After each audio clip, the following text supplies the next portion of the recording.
Hello Honey's, நான் உங்கள் woodland angel. எங்கேயும் காதல் எப்போதும் காதல் அப்படின்ற சீரீஸோட அடுத்த படத்தை பார்க்க போகிறோம். இந்த பார்ட்டில் வந்துட்டு சூஜின் வந்து கேட்டுட்டு அமைதியாக உட்காந்துட்டே இருக்காங்க. அப்போ ஹீரோ வந்துட்டு இவங்கள ஏதாவது இவங்கக்கிட்ட வந்து பேசலான்னு சொல்லிட்டு வர்றதுக்குள்ளே நம்ம ஹீரோயின் வராங்க. குளிச்சு முடிச்சுட்டு ஹீரோவை திட்டிட்டு அப்போ வந்துட்டு ஹீரோ வந்துட்டு சொல்கிறாரு, உள்ளே வா, நான் உன்னோட விசிறியில் எழுதிட்டேன், வந்து வாங்கிட்டு போ அப்படின்னு சொல்கிறாங்க.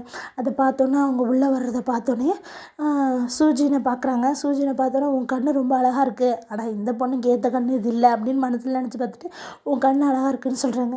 அப்போ தான் சூஜின் திரும்பி பார்க்குறாங்க. இவங்களை பார்த்துட்டு சூ அப்படின்னு சொல்லிட்டு அப்படியே ஷாக்காகி அப்படியே உட்காந்துடுறாங்க. அப்போ வந்துட்டு நடந்த விஷயங்களை வந்து அவர் வந்து தெரிஞ்சுக்கிட்ட உடனே நம்ம ஹீரோயின் கேட்குறாங்க, நீ ஏன் இப்படி பண்ண அப்படின்னு சொல்லிட்டு. அந்த பொண்ணு வந்து சொல்லுது, தயவு செஞ்சு எனக்கு வந்து மன்னிப்பு கொடுங்க, நான் இங்கேயே இருக்கேன் அப்படின்னு சொல்லிட்டு. அப்போ வந்துட்டு இந்த விஷயத்தை தெரிஞ்சுக்கிட்ட ஹீரோ வந்துட்டு, நீ ஏன் ஒரு வெளியே சொல்லு அப்படின்னு சொல்கிறாங்க. நீங்கள் என்கிட்ட கேட்கறதுனால சொல்கிறேன், இந்த பொண்ணு தான் உன்னை விரும்புதுன்னு தெரியுதுல, உன்னை யார் இங்கே கொண்டு வந்து வைக்க சொன்னா அப்படின்னு சொல்லிட்டு ஹீரோவை திட்டுறாங்க. அதுக்கப்புறமா சொல்கிறாங்க, இருந்தாலும் நீ வந்து இங்கே இருக்கக்கூடாது, நீ கிளம்பிடணும் அப்படின்னு சொல்லிடுறாங்க.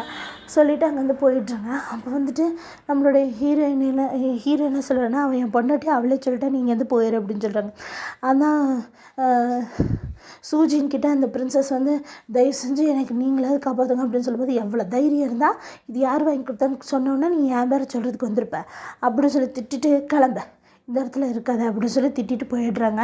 அப்படியே தடுமாறிட்டு போய் அவங்க அசிஸ்டண்ட்டை சொல்கிறாங்க, ஏன் தெரியுமா ஹீரோ வந்து அவ்வளோ முன்னுரிமை வந்து ஹீரோயினுக்கு தரான், ஏன்னா அவள் பார்க்குறதுக்கு சூசு மாதிரியே இருக்கா, இது ரொம்ப கஷ்டம் அவளை பீட் பண்ணுறது அப்படின்னு சொல்லிட்டு ரொம்ப அழுகுறாங்க. நீ கடைசி வரைக்கும் எனக்கு துணையாக இருப்பியா அப்படின்னு கேட்டுட்டு அவங்க அசிஸ்டண்ட்டுக்கிட்ட சூஜின் அதே நம்மளுடைய ஹீரோவை கட்டுறாங்க. ஹீரோ வந்துட்டு நேராக வந்து ஹீரோயின்கிட்ட வந்து பேசுகிறாரு, நீ வந்து எதுக்கு அந்த பொண்ணை போக சொன்ன அப்படின்னு சொல்லிட்டு. உனக்கு தான் பிடிக்கலையே, அதனால தான் போக சொன்னேன், எனக்கு ஞாபகம் இருக்குது உன்கிட்ட ப்ராமிஸ் பண்ணதெல்லாம், நான் உனக்கு நிறையா சைடு கான்செப்டை கல்யாணம் பண்ணி வைப்பேன், ஆனால் இந்த பொண்ணை உனக்கு பிடிக்கல, அதனால தான் நான் வேணான்னு சொன்னேன் அப்படின்னு. அது ஒன்று தான் காரணமா அப்படின்னோடனே, ஏன் உனக்கு அவளை பிடிச்சிருக்கா, இல்லை இப்போவே உனக்கு அவள் ட்ரக்ஸ் கொடுத்தா அதுக்கப்புறம் ஏதாவது நடந்துடும் தானே இப்படி பண்ணேன் அப்படின்னு. இல்லை நான் அதை நினைக்கல, நீ என் மேலே ஜெலஸ் ஆகணும்னு நான் ஆசைப்பட்டேன் அப்படின்னு சொல்லிட்டு இருக்காரு. அதே டைமில் அன்றைக்கி நைட்டு வந்துட்டு அவர் கேட்குறாரு, உன் மனசில் அவன் ஒருத்தனை தவிர வேறு யாருக்குமே இடம் இல்லையா, எத்தனை வருஷம் தான் இதை நீ காத்துக்கிட்டு இருப்ப அப்படின்னு சொல்லிட்டு கேட்டுகிட்டே அந்த இடத்துட்டு போயிடுறாரு. இதை நினச்சிட்டே நைட்டெல்லாம் ஹீரோயினுக்கு தூக்கமே இல்லை. அதே சமயத்தில் லீஜினை கட்டுறாங்க. லீஜினும் வந்துட்டு அங்கே இருக்க குளக்கரையில் நின்றுட்டு ஹீரோயின் கூட அந்த குளத்துல விழுந்ததை நினச்சி பார்த்துட்டு அவரும் அப்படியே ஸ்டன்னாகி நின்றுட்டுருக்க சமயத்தில் அங்கேருந்து பேலஸ்க்கு போகலான்னு சொல்லிட்டு போகிறாங்க. பேலஸில் வந்துட்டு அவங்க வந்து சொல்கிறாங்க, இந்த மாதிரி ஷென்னி உங்கள் அண்ணனை கொண்டுட்டு ஓடிட்டாங்க அப்படின்னு சொல்லிட்டு. இதை கேட்டோன்னே, சரி என்ன எங்கள் அண்ணன் இறந்துட்டானா, சரி நீங்கள் வேகமாக போய் ஷென்னியை பிடிங்க அப்படின்னு சொல்லிட்டு எல்லோரும் அவங்க ஷென்னியை தேடிக்கிட்டு இருக்க சமயத்தில் ஷென்னியும் அப்படியே தட்டு மாதிரி நேராக வந்து அந்த பிரின்சஸ் இருக்கிற இடத்த கண்டுபிடிச்சிடுறாங்க. ஜிலான் தான் பார்க்குறாங்க. ஜிலான் நேராக கூட்டிகிட்டு வந்து அந்த பிரின்சஸ் கிட்ட விட்டுடுறாங்க. அப்போ தான் பிரின்சஸ் வாயை திறந்தே பேசுது. இத்தனை வருஷமாக வாயை திறந்துருக்க மாட்டாங்க, இப்போ பேச ஆரம்பிக்கிறாங்க. அப்போ வந்துட்டு இந்த ஷென்யூபில் என்ன பண்ணுதுன்னா, எல்லாம் ஒரே பொய்யாக சொல்லிடுது. லீஜின் தான் அவங்க அண்ணனை கொன்னதாகவும், அவங்க அண்ணனை கொண்டு தலையை வெட்டி அங்கே எல்லாருக்கு முன்னாடி தொங்க விட்டதாகவும், ஹீரோ ஷென்னியோட அழகை பறித்ததாகவும், கண்ணை நோண்டி விட்டதுனாலும் அவர் துரத்தி விட்டாங்க அப்படின்னலாம் சொல்லிடுறான். இதை கேட்டோன்னே பிரின்சஸ் ரொம்ப வருத்தப்படுறாங்க. அவங்க கண்ணை சரி பண்ணுறதுக்கு முயற்சி பண்ணுறாங்க, ஆனால் முடியல.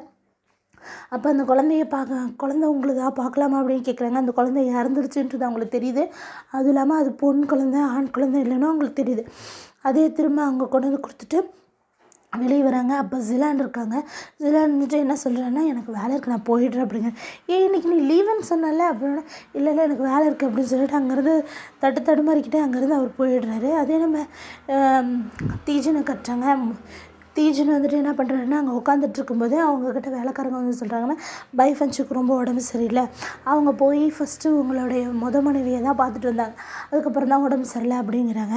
ஆனால் இந்த ரூமில் பைஃபன்ஸு உட்காந்து அந்த மேனுவல் ஒன்று கொடுத்தாங்களே அதை படிச்சுட்ருக்காங்க. சிம்மின் வந்து இந்த கதையோட ஸ்டோரியை வந்து எழுதி கொடுத்துருப்பாங்க, நீங்கள் இது தான் பண்ணணுன்னு சொல்லிட்டு அந்த மேனுவலை படிச்சுட்ருப்பாங்க. அந்த சமயத்தில் தீஜன் வராங்கன்னு தெரிஞ்சோன்னா அவசரமாக தண்ணி எடுத்து மேலெல்லாம் தெளிச்சுக்கிட்டு அப்படியே படுத்துட்டுறாங்க. அப்புறம் இவர் வந்து ஐயோ என்னமாச்சு இப்படி வேர்த்து ஊற்றுதே, உடம்பு ரொம்ப முடியலையா அப்படின்னு கேட்கும்போது, இல்லைங்க மழையில் நான் விளையாண்டதுனால எனக்கு கொஞ்சம் உடம்பு சரியில்லை, அவ்வளோதான், இதுக்கும் அந்த மனைவிக்கும் ஒன்றும் சம்மந்தம் இல்லை அப்படின்னு சொல்லிடுறாங்க. இதை கேட்டோன்னே, நல்ல வேளை நீ அவன் மேலே பழி போடல அப்படின்றாரு. ஏன் அப்படின்னு சொன்னேன்னா, அவள் இந்த மாதிரி செய்ய மாட்டான்னு எனக்கு தெரியும் அப்படின்னா, அப்போ நான் சொல்லியிருந்தா நீங்கள் என்ன பண்ணியிருப்பீங்க, நான் நம்பியிருப்பீங்களா அப்படின்னு. நம்பியிருக்க மாட்டேன் அப்படின்னா, அப்போ நீங்கள் என்ன நம்ப மாட்டீங்க, எல்லாத்துக்கும் நீங்கள் அவங்கள தான் நம்புவீங்க அப்படின்னு சொல்லிட்டு நம்மளுடைய பாய் ஃப்ரெண்ட்ஸும் அவர்கிட்ட அப்படியே கோச்சிக்கிறாங்க. அப்போ அவர் சொல்கிறாரு, நான் உன்னையும் நம்புவேன், அந்த முதல் மனைவியும் நம்புவேன், அவள் அப்படி செய்ய மாட்டான்னு எனக்கு தெரியும், நீ ரொம்ப கைண்டானவ, நீ அப்படி பண்ண மாட்டேன்னு எனக்கு தெரியும் அப்படின்னு சொல்கிறாரு. நான் எந்த தப்பு செஞ்சாலும் நீங்கள் என்னை விட்டுற மாட்டீங்கல்ல அப்படின்னு அவங்க கேட்குறாங்க. சேச்சா, நீ எது செஞ்சாலும் நான் உன்னை விட மாட்டேன் அப்படின்னு சொல்கிறாரு. அதே சமயத்தில் நைட்டு வந்துட்டு, நீ இன்னும் அவரோட இதயத்தை பிரேக் பண்ணவே இல்லை, அவர் உன்னை நல்லா விரும்ப ஆரம்பிச்சிட்டாரு அப்படின்னு சொல்லி சிமின்னு வந்து பாய் ஃப்ரெண்ட்ஸ்கிட்ட சொல்லும்போது, இன்னும் 2 வருஷம் மட்டும் டைம் கொடுங்க அப்படின்னு சொல்லிட்டு பாய் ஃப்ரெண்ட்ஸு கெஞ்சுறாங்க. சரி வரேன் 2 வருஷம் கழிச்சு அப்படின்னு சொல்லிட்டு சிமின் அங்கேருந்து போயிட்டு அன்றைக்கி நைட்டு என்ன பண்ணுறாங்கன்னா, ஹீரோ தீஜின்னு உட்காந்து அந்த அரசியல் சம்மந்தப்பட்டதெல்லாம் பார்த்துட்டு அந்த ஒர்க் பண்ணிகிட்டு இருக்கும்போது, அந்த சமயத்தில் பாய் ஃப்ரெண்ட்ஸும் வந்து என்ன சொல்கிறாங்கன்னா, உங்களுக்காக நான் கேக்கெல்லாம் செஞ்சுருக்கேன், அது கொண்டு வந்திருக்கேன், வாங்க நம்ம 3 10 சாப்பிடலாம் அப்படின்னு. உடனே ஒரு ஷாக் ஆகிடுறாரு. என்ன ஒரு ஆச்சரியம், அங்கே உள்ள டாக்டரெல்லாம் வந்து எந்திரிச்சு வரக்கூடாதுன்னு சொன்னாங்களே அப்படின்னா, அவங்களுக்கு தெரியாமல் திருட்டுத்தனமாக வந்தேன் அப்படின்னு சொல்லிட்டு சிரிச்சுட்டே சொல்கிறாங்க. இன்றைக்கி நீ வித்தியாசமாக தெரியுற அப்படின்னோடனே இவங்க சிரிக்கிறாங்க. என்னோடய வாழ்க்கையே கொஞ்சமானது தான், அந்த சமயத்தில் உங்கள் கூட சந்தோஷமாக இருக்கணுன்றதை நான் முடிவு பண்ணிட்டேன் அப்படின்னா, அப்படியா அப்படின்னா இங்கே வந்து உட்காரு அப்படின்னு சொல்லிட்டு அவங்க மடியில் கூப்பிடுறாங்க. அவங்க நேரமாக அங்கேருந்து வந்து பாய் ஃப்ரெண்ட்ஸும் அங்கேருந்து வந்து தீஜனோட கன்னத்தில் ஒரு கேஸ் பண்ணிட்டு அவங்க சொல்கிறாங்க, நாம் வந்து 2 வருஷத்துக்கு நடக்கிறத மட்டும் நீங்கள் வாழ்நாள் முழுக்க ஞாபகத்தில் வச்சுக்கணும், எப்போவும் நீங்கள் மறந்துடக்கூடாது அப்படின்னு சொல்கிறாங்க. அவரும் சரின்னு சொல்கிறார். அதே நைட் ஆகிடுது. நைட் நேரத்தில் நம்மளுடைய ஷென்னி என்ன பண்ணுறாங்கன்னா, பிரின்சஸை கொல்றதுக்காக வராங்க. கத்தியையும் வச்சுறாங்க. அந்த சமயத்தில் யாரோ காப்பாற்றிட்டாங்க. யாருன்னு பார்த்தீங்கன்னா நம்மளோட ஜிலன் காப்பாற்றி வெளியே வந்துட்டு, எவ்வளோ தைரியம் இருந்தால் நீ வந்து அந்த பிரின்சஸை கொல்லுவாங்க. அப்போது நீ யார் அப்படின்னு கேட்குறாங்க. உனக்கு என் குரல் யாருன்னு தெரியல அப்படின்னு.